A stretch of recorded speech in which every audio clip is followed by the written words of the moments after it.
নমস্কার বন্ধুরা, পূজাস্মিনী কিচেনে সকলকে স্বাগত জানাই। আশা করি সকলে ভালো আছেন, সুস্থ আছেন। হাজির হয়েছি নতুন একটি রেসিপি নিয়ে। এখন গরমকাল, কাঁচা আমের সিজন। সেই কাঁচা আম দিয়ে বানিয়ে নিতে পারেন আমার মতো করে এমন একটি চাটনি। ছোট থেকে বড় সবাই ভালোবাসবে টক ঝাল মিষ্টি আমের চাটনি। খেতে অসাধারণ, আশা করি আপনাদেরও ভীষণ ভালো লাগবে।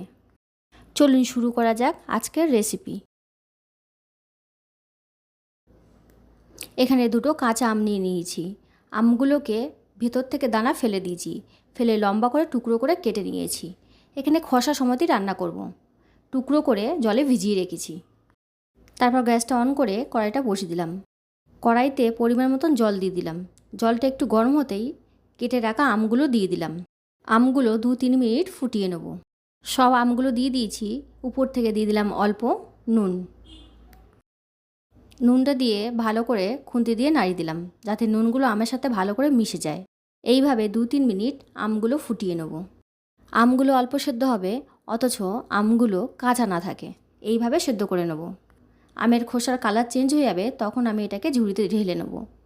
আমের খোসার কালারটা চেঞ্জ হয়ে গেছে, এবার আমি ঝুড়িতে ঢেলে নেব। ঝুড়িতে ঢেলে জল ঝারিয়ে নেব। তারপর এদিকে গ্যাসটা অন করে কড়াইটা বসিয়ে দেবো। কড়াইটা বসিয়ে একটা ভাজা মশলা তৈরি করে নেব। তার জন্য দিয়ে দিলাম আমি 2টো শুকনো লঙ্কা। শুকনো লঙ্কাটা একটু লাল হতেই দিয়ে দিলাম 2 চামচ পাঁচফোড়ন। সাথে দিয়ে দিচ্ছি 2 চামচ গোটা সাদা জিরে। সবগুলো একসাথে হালকা আছে কিছুক্ষণ ধরে ভেজে নেব। কিছুক্ষণ ধরে ভাজার পর কালারটা যখন চেঞ্জ হয়ে যাবে, এটাকে ঢেলে নেব। মশলাগুলো ঠান্ডা হতে শিলে গুঁড়ো করে নেব, যাতে বেশি গুঁড়োও না হয় অথচ গোটা গোটাও না থাকে। এইভাবে গুঁড়ো করে নেব। দেখে নিন গুঁড়োটা কেমন হয়েছে। ঠিক এইভাবে গুঁড়ো করে নিতে হবে। গোটাও নেই অথচ গুঁড়োও হয়নি। এই মশলাটা আমের চাটনিতে ব্যবহার করব। গ্যাসটা অন করে কড়াইটা বসিয়ে দিলাম। কড়াইটা গরম হতেই দিয়ে দিলাম ছোটো চামচে 1 চামচ সর্ষের তেল। সর্ষের তেলটা দিয়ে দিলাম একটা গোটা শুকনো লঙ্কা। তার সাথে দিয়ে দিলাম অল্প পাঁচফোড়ন। দুটো একসাথে কিছুক্ষণ নাড়িয়ে চাড়িয়ে দিয়ে দিলাম অল্প জল। অল্প জল দিয়ে দিলাম সামান্য পরিমাণ একটু হলুদ। দুটোকে একসাথে ভালো করে কষিয়ে নিলাম। কষিয়ে দিয়ে দেবো পরিমাণ মতন জল। যতটা আমি ঝোল রাখবো ততটা আমি জল দিয়ে দেবো। দুটো একসাথে দিয়ে কিছুক্ষণ নাড়িয়ে দিলাম।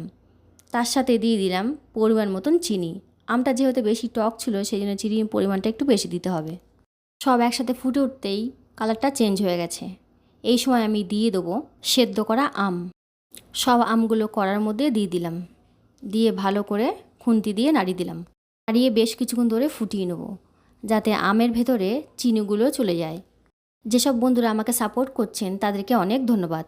আপনাদের একটা সাপোর্ট আমাকে আরও নতুন নতুন ভিডিও বানানোর ইচ্ছা জাগে তুলবে।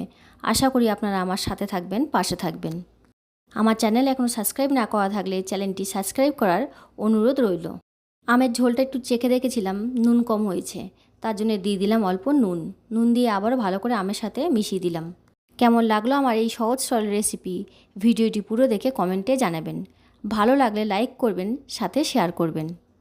এইভাবে কিছুক্ষণ হালকা আছে নাড়ানোর পর দিয়ে দিলাম ভেজে রাখা মশলার গুঁড়োগুলো। সব একসাথে কিছুক্ষণ ধরে ফুটিয়ে নেব। ঝোলটা যখন একটু ঘন হয়ে আসবে, তখন আমি এটাকে নামিয়ে নেব। আমের চাটনিটা হয়ে গেছে, এবার আমি গ্যাসটা অফ করে দিলাম।